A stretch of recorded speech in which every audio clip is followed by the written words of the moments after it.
Sa lalawigan ng Rizal, ininspeksyon ni Pangulong Bongbong Marcos ang pinsalang iniwan ng habagat at super bagyong Karina.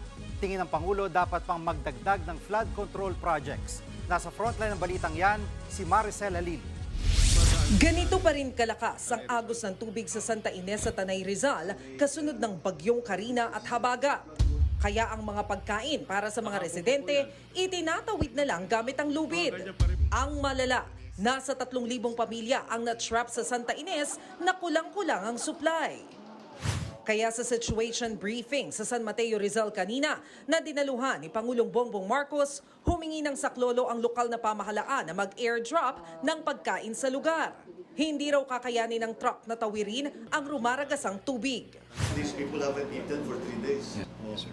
Sir, I'll call up DND rin, AFP, baka pwede mga helicopters for the meantime, airlift. Yes, sir. Airlift. Yes, sir. Magparating tayo ng pagkain. Yes, sir. Ay, pagkain, tubig. Utos ng Pangulo sa DPWH, gawin agad ang kalsada para makapasok sa Santa Ines. Maglaan din daw ng 2 helicopter na magbabalikan sa Santa Ines at isama na sa ihahatid ang water purifier at mga gamot.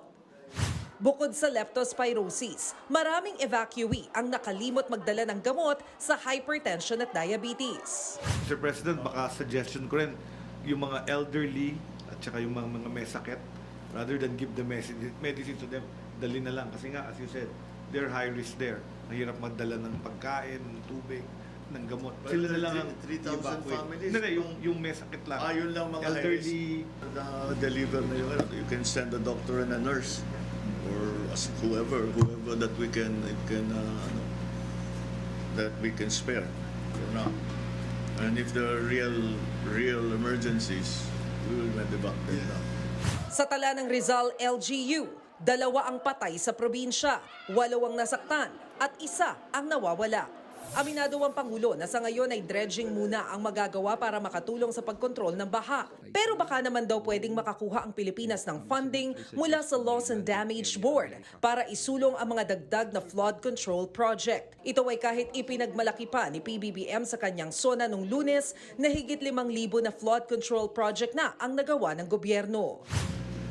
Ibang klase talaga itong hinaharap natin ngayon. It's not the usual monsoon, it's not the usual typhoon.